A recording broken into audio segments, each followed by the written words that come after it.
lot of our emphasis out here is really focused on the ecological side of things.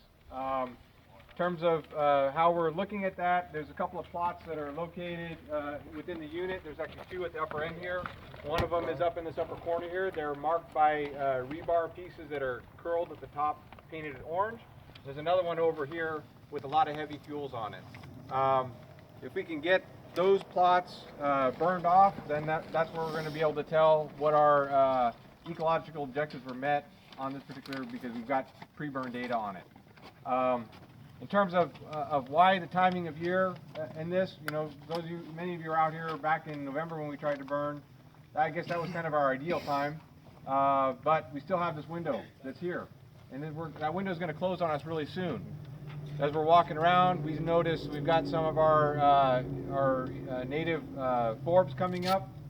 They haven't started to flower yet, so we're trying to take this opportunity now so that we can burn.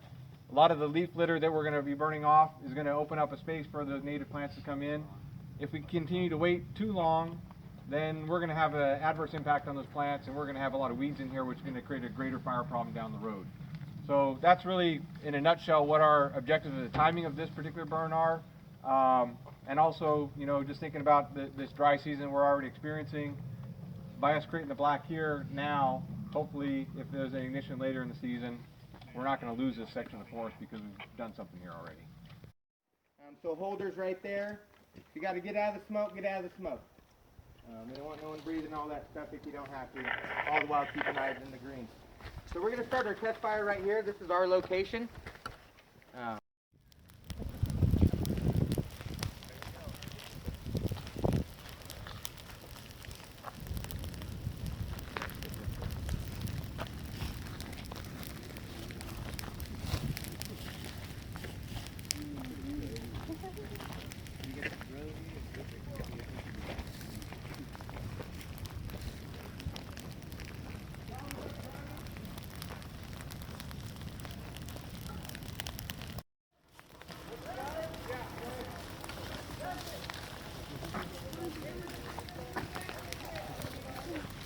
Pretty quick there.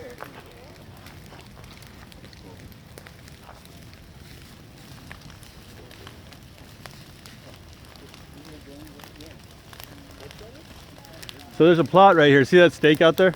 Yeah. So let's just so we can say it burned with a head fire, right? How long do you guys think those flames are? You mean how tall? Yeah, how tall? Yard? About 1 to 2 feet. That's Okay. 2 to 5 feet. Well, it depends on where you are. I mean, Someone have a which notebook? flame are we talking? A notebook? There's a lot. Yeah. There's a lot. So you want to write down the flames there? Yeah, let's just, you know, why don't you guys, if you have a notebook, write down your observations, since this is a plot that's burning right now, just what your observations are of overall, what's the wind doing? 2 to 4 feet. Yeah. Wind is like. Oh, once you get the flanks secured, there's no problem. Then you can start at the top, foam piling, and mopping up all the way down the hand line. Yeah.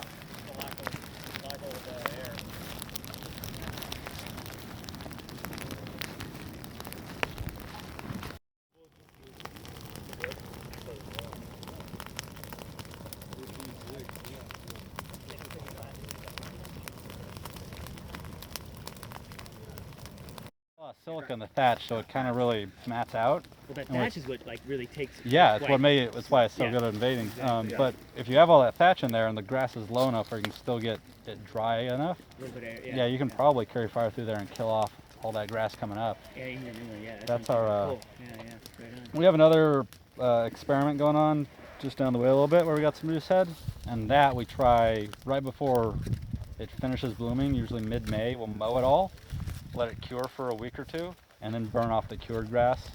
And we don't know how well that works exactly, but we're trying that out.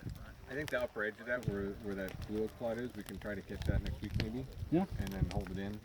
Then you don't have to worry about mowing that upper edge. This here? They'll probably come back up this year, because this is just going to singe the tops of them. And Does it matter if we get rain or not for the rest of the year? That I don't know. I have seen them come back without much rain, so maybe the RH and the dew will allow them to come back. That's what I thought. Kind of depends. Flavor. Yeah.